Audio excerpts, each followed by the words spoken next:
Subscribe કરો એ hi news India ચેનલને, પછી યુટ્યુબ એપ પર બેલ આઇકોનનું બટન દબાવો અને નિહાળો એ hi news India channel. Audio Jungle।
પ્રજાસત્તાક દિનની ખૂબ ખૂબ શુભકામનાઓ પાઠવું છું। રાજ્યના મુખ્યમંત્રીશ્રી અને માન્ય ગવર્નરશ્રીનો આભાર માનીશ કે તેમણે આ સરહદી વિસ્તાર એવા નવરચિત વાવ-થરાદ જિલ્લાની અંદર રાજ્ય કક્ષાના ધ્વજવંદન માટેનું આયોજન કર્યું।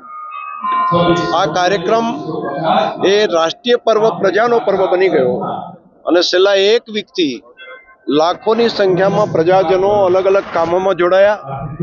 ગામો ગામ સફાઈનું કામ, મંદિરોમાં આરતી હોય, ઘર ઘર ઉપર તિરંગો લહેરાવવાનો હોય કે પોતાના મકાનો ઉપર રોશનીથી ઝળહળતું કરવાનું હોય, તમામ બાબતોની અંદર પ્રજાજનોએ સાથે મળીને ખૂબ ભાગ લીધો। અને વિશેષ કરીને રાજ્ય સરકાર, માન્ય મુખ્યમંત્રીશ્રીએ અહીંયા કરોડો રૂપિયાનું નવા વિકાસના કામો માટેની ભેટ આપી। તેના માટે પણ માન્ય મુખ્યમંત્રીશ્રી, રાજ્ય સરકારનો આભાર। દેશના પ્રધાનમંત્રી મોદી સાહેબે 2047ની અંદર ભારત વિકસિત બને તેનો જે સંકલ્પ લીધો છે એ આ સરહદી વિસ્તારના પ્રજાજનોએ પોતાનો સંકલ્પ બનાવ્યો છે કે માત્ર પોતાના માટે નહીં, દેશ માટે જીવીએ। 77મા પ્રજાસત્તાક દિન 2026ની રાજ્ય કક્ષાની ઉજવણી અંતર્ગત નવીન રચાયેલા વાવ-થરાદ જિલ્લામાં પ્રજાસત્તાક પર્વની પૂર્વ સંધ્યાએ થરાદના મલપુર ખાતે સરહદનો સાદ નૂતન વાવ-થરાદ મલ્ટીમીડિયા સાંસ્કૃતિક કાર્યક્રમ ભવ્ય રીતે યોજાયો હતો। રાજ્યપાલ આચાર્ય દેવવ્રતજી અને મુખ્યમંત્રી ભૂપેન્દ્ર પટેલની હાજરીમાં યોજાયેલ આ કાર્યક્રમ જિલ્લાની નવી ઓળખ અને વિકાસ યાત્રાનો પ્રતીક બન્યો હતો। રાજ્યપાલે પોતાના સંબોધનમાં જણાવ્યું હતું કે વાવ-થરાદ નવો જિલ્લો બન્યા બાદ પ્રથમ વખત અહીં પ્રજાસત્તાક પર્વની આટલી ભવ્ય ઉજવણી થવી સમગ્ર જિલ્લાવાસીઓ માટે ગૌરવની બાબત છે। અહીંના લોકોની શાલીનતા, સંસ્કાર અને સરળતાથી પ્રશંસા કરતા તેમણે મુખ્યમંત્રી દ્વારા જાહેર કરાયેલા વિકાસ કાર્યોને બિરદાવ્યા હતા. સહકારી પ્રવૃત્તિઓથી રણ પ્રદેશને હરિયાળો બનાવવાના પ્રયાસોથી પણ તેમણે પ્રશંસા કરી હતી. સાથે જ તેમણે ઝેરમુક્ત પ્રાકૃતિક ખેતી અપનાવવાની અપીલ કરી વાવ થરાદને પ્રાકૃતિક ખેતીનો મોડલ જિલ્લો બનાવવાનું આહવાન કર્યું હતું. રાજ્ય કક્ષાનું અને રાજ્ય કક્ષાનું ધ્વજવંદન થાય એનો ઉત્સાહ જે છે એ મેં તમારા બધામાં સવારથી અહીંયા છું મેં જોયો છે કે દરેક જણને ખૂબ ઉત્સાહ છે, ખૂબ ઉત્સાહ છે.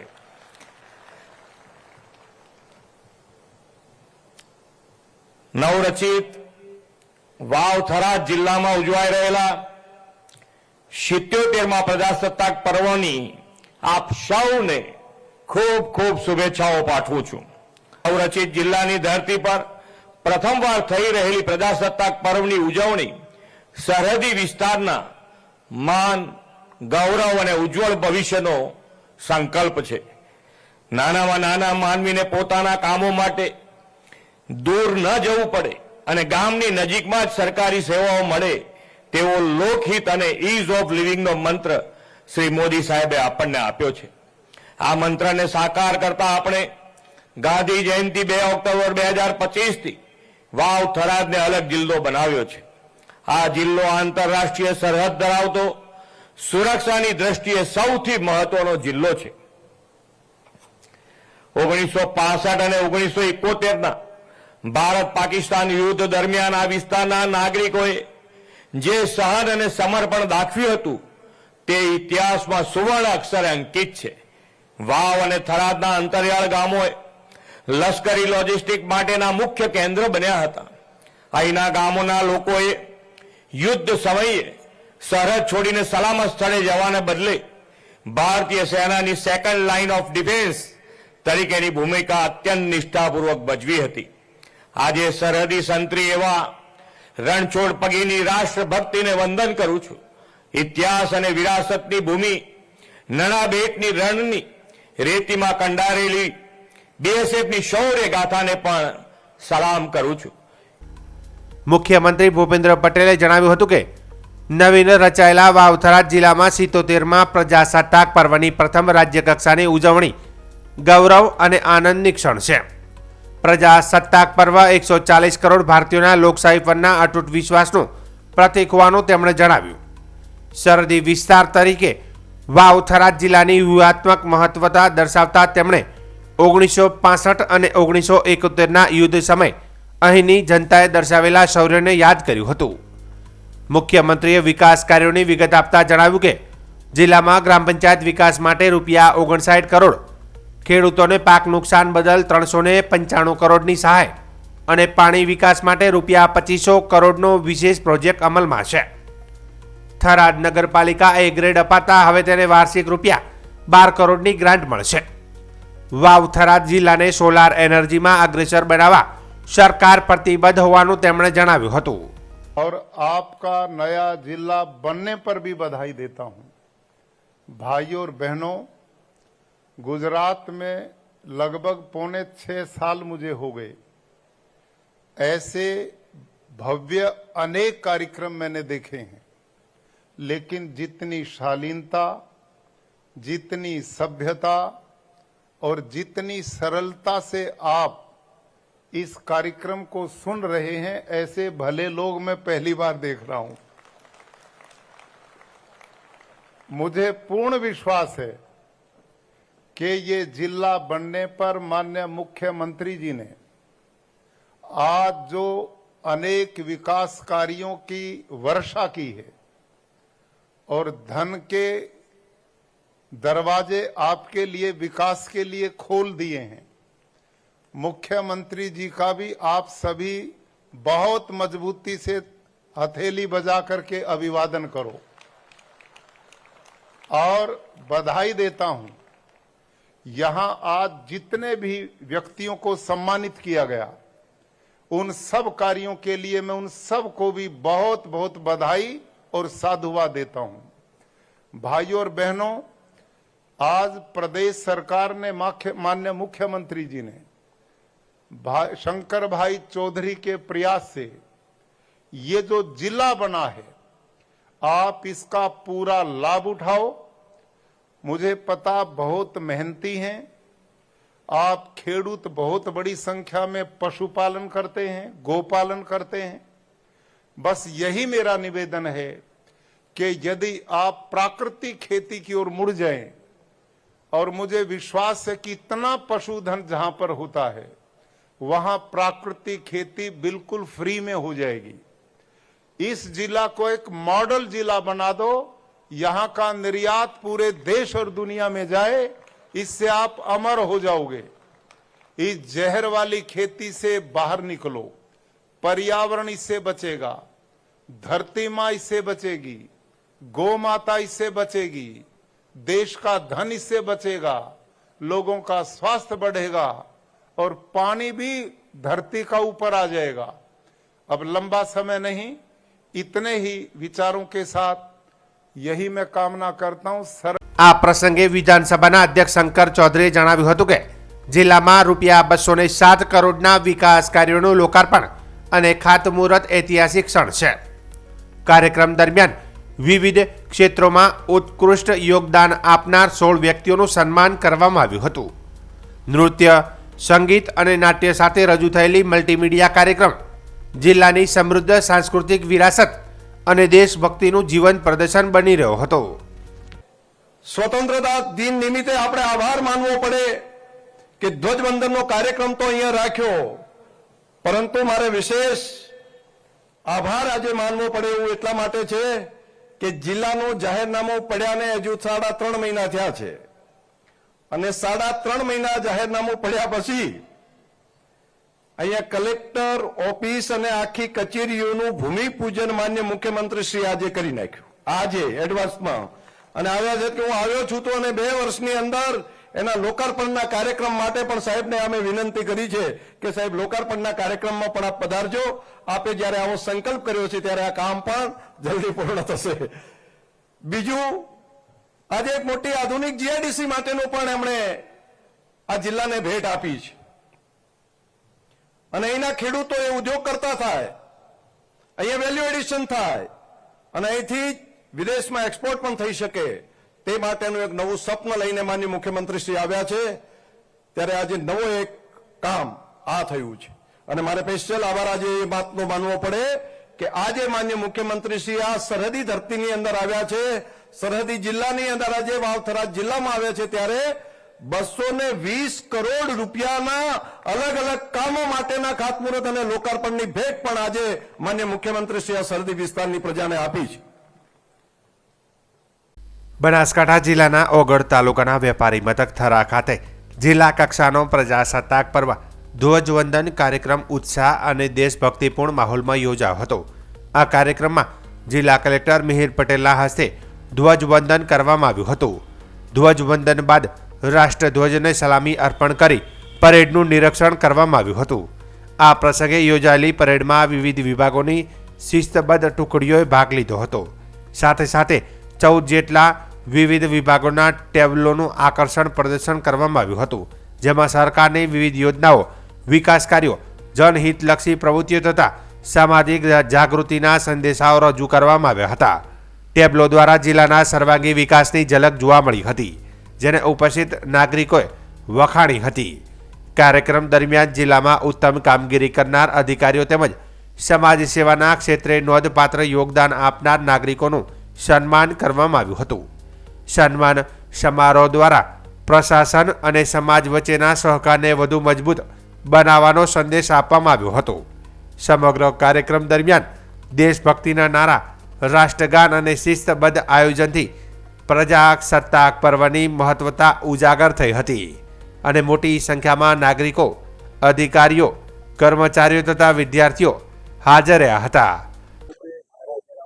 સમસ્ત બનાસકાંઠા જિલ્લાના નાગરિકોને, તમામ બનાસવાસીઓને 77મા પ્રજાસત્તાક દિવસની ખૂબ ખૂબ આજરોજ શુભકામનાઓ પાઠવું છું। આજે ઓગળજી મહારાજની પવિત્ર ભૂમિમાં નવરચિત ઓગળ તાલુકાના આંગણે બનાસકાંઠા જિલ્લાનો જિલ્લા કક્ષાનો પ્રજાસત્તાક દિન મહોત્સવની ઉજવણી કરવામાં આવી। મોટી સંખ્યામાં ઉત્સાહ સાથે તમામ જે નાગરિકો છે, અધિકારીઓ, પદાધિકારીઓ, ધારાસભ્યશ્રીઓ આ જિલ્લા કક્ષાના મહોત્સવમાં સહભાગી થયા હતા. વિવિધ વિભાગના 14 જેટલા ટેબ્લોનું પણ પ્રદર્શન રાખવામાં આવ્યું હતું. શાળાના વિદ્યાર્થીઓ દ્વારા સાંસ્કૃતિક કાર્યક્રમો યોજવામાં આવ્યા હતા. ખાસ કરીને પોલીસ વિભાગના જે અશ્વા આયોજન કરવામાં આવ્યું હતું, અશ્વશો કરવામાં આવ્યો હતો, તે પણ એક આકર્ષણનું કેન્દ્ર બન્યો હતો અને ઓગળ તાલુકાના આંગણે ખૂબ દેશભક્તિના વાતાવરણમાં આ 77મા પ્રજાસત્તાક દિવસની ઉજવણી કરવામાં આવી. બનાસકાંઠા જિલ્લાના ડીસામાં રબારી સમાજ માટે એક ઐતિહાસિક અને દિશા સૂચક દિવસ નોંધાયો છે. હજારો રબારી સમાજના લોકોની હાજરી વચ્ચે સમાજનું સર્વસંમતિથી સામાજિક બંધારણ નક્કી કરવામાં આવ્યું છે, જે આજથી એટલે કે 26મી જાન્યુઆરીથી અમલમાં આવ્યું છે. આ મહત્વપૂર્ણ નિર્ણય ઉત્તર ગુજરાત અને રાજસ્થાનના રબારી સમાજના મહાસંમેલન દરમિયાન લેવાયો હતો, જે ડીસાના શમશેરપુરા નજીક આવેલા MM દેસાઈ શૈક્ષણિક સંકુલ ખાતે યોજાયો હતો. આ મહાસંમેલનમાં બનાસકાંઠા, પાટણ, થરાદ, વાવ સહિત દક્ષિણ રાજસ્થાનના આગેવાનો અને સમાજજનો હાજર રહ્યા હતા. ધારાસભ્ય માવજીભાઈ દેસાઈ ધાનેરા, પૂર્વ ધારાસભ્ય ગોવાભાઈ દેસાઈ, રાણીવાડાના ધારાસભ્ય રતન દેવાસી સહિત અનેક અગ્રણી આગેવાનોની હાજરીમાં અંદાજે 40,000થી વધુ રબારી સમાજના લોકો ઉમટી પડ્યા હતા. સંમેલનની વિશેષતા એ હતી કે નાના મોટા કે આગેવાન સામાન્ય એવો કોઈ ભેદભાવ રાખવામાં આવ્યો ન હતો. કોઈ વિશેષ સ્ટેજ વ્યવસ્થા વિના તમામ આગેવાનો અને સમાજજનો એક સમાન રીતે જમીન પર બેઠા હતા અને દરેકને સંબોધનની સમાન તક આપવામાં આવી હતી, જે સમાજની એકતા અને સમાનતાનું ઉત્તમ ઉદાહરણ બની રહ્યું છે. નક્કી કરાયેલા આ સામાજિક બંધારણ હેઠળ જન્મથી લઈને મરણ સુધીના કુલ 11 સામાજિક મુદ્દાઓ માટે નિયમો નક્કી કરવામાં આવ્યો છે. આ બંધારણથી જ સમાજમાં ફાજલ ખર્ચ પર અંકુશ આવશે, કિંમતી સમય બચશે અને સમાજ આર્થિક રીતે વધુ મજબૂત બનશે. સાથે જ શિક્ષણને નવી દિશા મળશે અને આવનારી પેઢીનું ભવિષ્ય ઉજળું બનશે તેવી આશા હાલ વ્યક્ત કરવામાં આવી છે. આ અવસરે આગેવાનો દ્વારા હાજર તમામ સમાજજનોને બંધારણના અમલ માટે સોગંદ આપવામાં આવી હતી. સાથે જ બનાસકાંઠા જિલ્લાના દરેક તાલુકા મથકે રબારી સમાજના શૈક્ષણિક સંકુલ નિર્માણ માટે દરેક તાલુકામાં ₹11 લાખનું દાન જાહેર કરવામાં આવ્યું હતું. વિશાળ શામિયાણું, સુવ્યવસ્થિત પાર્કિંગ અને ભોજન વ્યવસ્થાથી સંમેલન સફળ રીતે સંપન્ન થયું. મોટી સંખ્યામાં મહિલાઓની હાજરીએ પણ સંમેલનની ગરિમા વધારી હતી.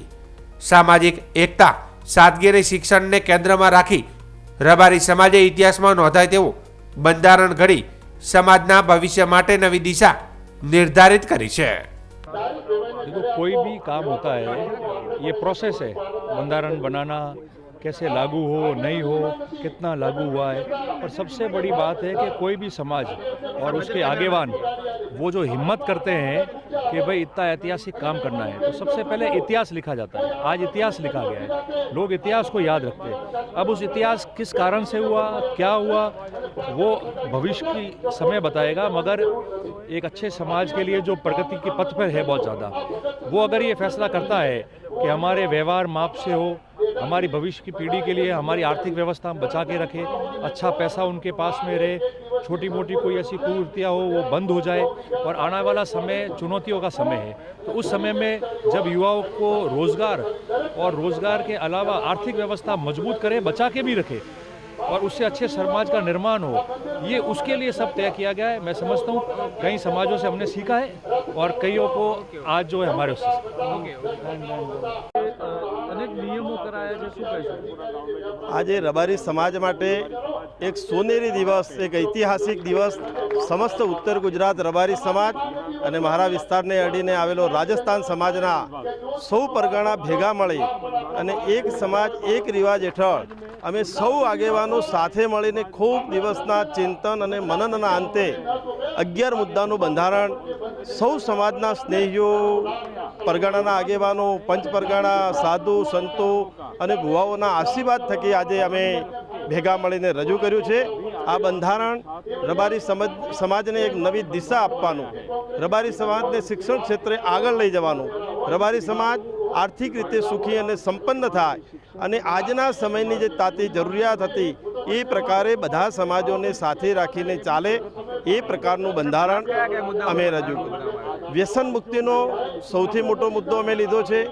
અંધશ્રદ્ધામાંથી સમાજને દૂર કરવો, બાળ લગ્નો બિલકુલ બંધ કરવા અને જે સમાજમાં ખોટા દેખાદેખીના ખોટા રાજકીય જે ખોટા ખર્ચાઓ દેખાદેખીના થાય છે એ તમામ પ્રકારના ખોટા ખર્ચાઓ બંધ કરી અને સમયનો બચાવ થાય એ પ્રકારના બંધારણની અંદર ખૂબ મહત્ત્વના મુદ્દા લીધા છે અને અમને ચોક્કસ વિશ્વાસ છે કે સમગ્ર સમાજ ખૂબ ઉલ્લાસ સાથે ખૂબ વિશ્વાસ સાથે આ બંધારણ પાળશે અને આવનારા સમયમાં રબારી સમાજને એક નવી ઊંચાઈ ઉપર લઈ જશે. બંધારણ ઘડવામાં ખૂબ સરસ આવ્યું છે. હમણાં જ આપણે જોયું છે, એનું વિમોચન કર્યું, બધું વંચાણ થયું. એક મુદ્દો આજના સમયને જે સમયનું પરિવર્તન થઈ રહ્યું છે, શિક્ષિત સમાજો આગળ વધી રહી છે, એને લગતા તમામ મુદ્દાઓની અંદર સમાજના એક નાનામાં નાનો મુદ્દાનો સમાવેશ કરી અને દરેક બધા જ ગોળો સમગ્ર 3 જિલ્લા રાજસ્થાનનો ભાગ પણ પાળી શકે એ જાતનું બંધારણ કર્યું છે અને આમાંથી ખૂબ ફાયદો થશે સમાજ. દરેક ક્ષેત્રે જન્મ મરણ બીજા કોઈ પ્રસંગો સામાજિક બીજા બધા વ્યવહારો હતા, આ બધા જ બંધારણમાં લીધા છે અને સમાજને તમામે તમામ ફાયદારૂપ છે. આ સમયને અનુકૂળ છે, સમયની માગ મુજબ છે. જે સમયની માગ શિક્ષણની છે, અમે શિક્ષણ પર મોટો ભાગ મૂક્યો છે. સમયની માગ ખર્ચા ઓછા કરવાની છે, તમામ ક્ષેત્રે ખર્ચાઓમાં કાપ મૂક્યો છે અને સમાજ દરેક ક્ષેત્રે ઉન્નતિ કરે એવા પ્રયાસો કરીને મૂક્યું છે અને બધે વધારી લીધું છે અને સારું બંધારણ પાળશે.